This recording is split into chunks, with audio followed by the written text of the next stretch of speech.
Bonjour à toutes et à tous. Aujourd'hui, je vais vous parler du pouvoir des habitudes.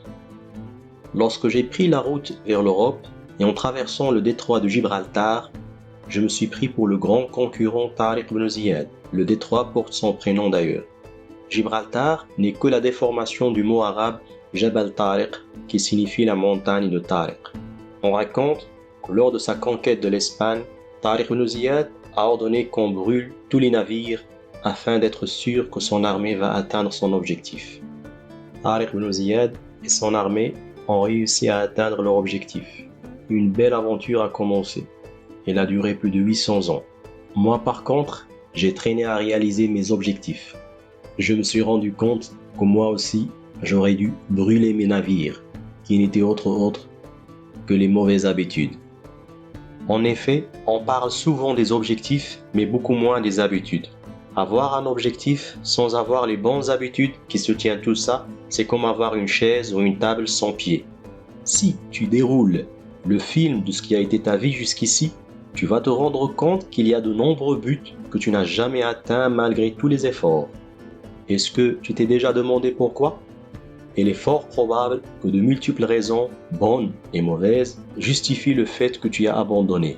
Mais ce n'est pas entièrement de ta responsabilité, car ton cerveau te sabote la tâche sans que tu t'en rends compte.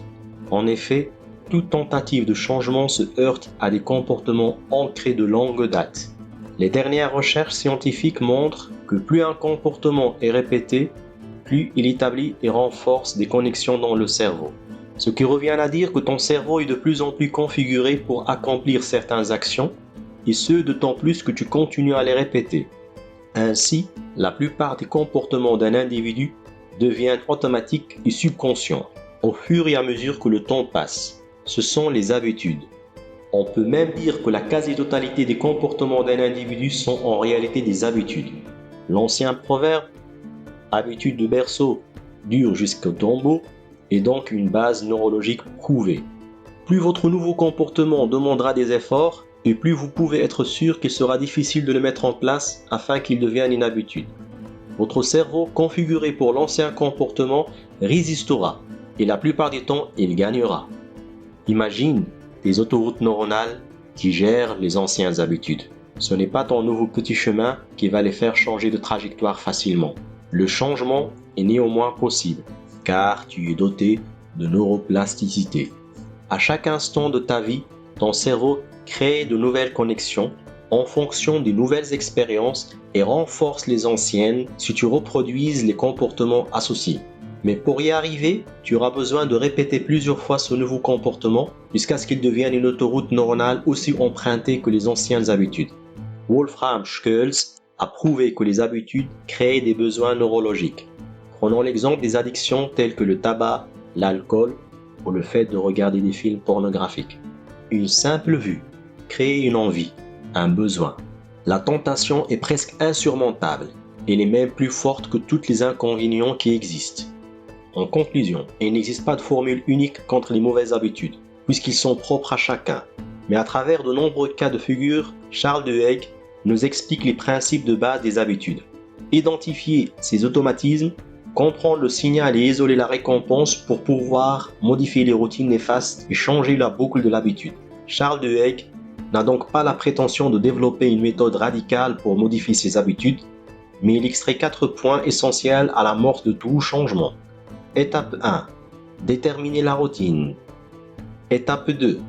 Déterminer la récompense. Que ce soit le tabac, le retard le matin ou bien le temps passé sur Internet, chacune de ces routines est associée à une récompense. Il faut vous demander ce que vous gagnez avec cette routine. Étape 3. Déterminer le signal. Charles Duhigg propose de dresser la typologie de votre routine selon 5 critères.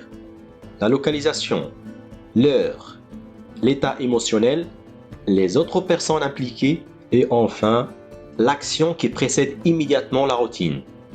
Dans cette vidéo, je te partage 2 exemples des bonnes habitudes. C'est des habitudes cachées. Les gens qui ont le plus de succès dans la vie ont des petites stratégies qu'ils mettent en place. Attention, il ne faut jamais confondre la simplicité d'une idée avec son efficacité. Première habitude à avoir. Quand tu t'engages à quelque chose, tu dois aller jusqu'au bout. Ya Yahya, khudhil kitaba biquwwa. Deuxième habitude, le si alors. Cette habitude peut augmenter les chances de ta réussite à 100%, voire à 300%.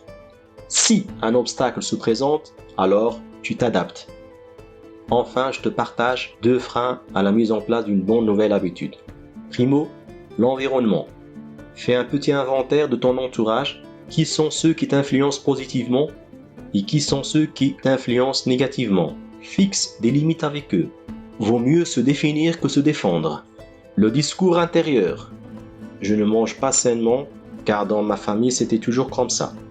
Non, ta santé est ta responsabilité, mon ami. Enfin, sache qu'en cas de stress, ton cerveau passe automatiquement en mode programme de base. Autrement dit, les habitudes que tu as normalement, naturellement et que tu as acquis au cours de ta vie. Merci d'avoir suivi cette vidéo jusqu'au bout. À bientôt.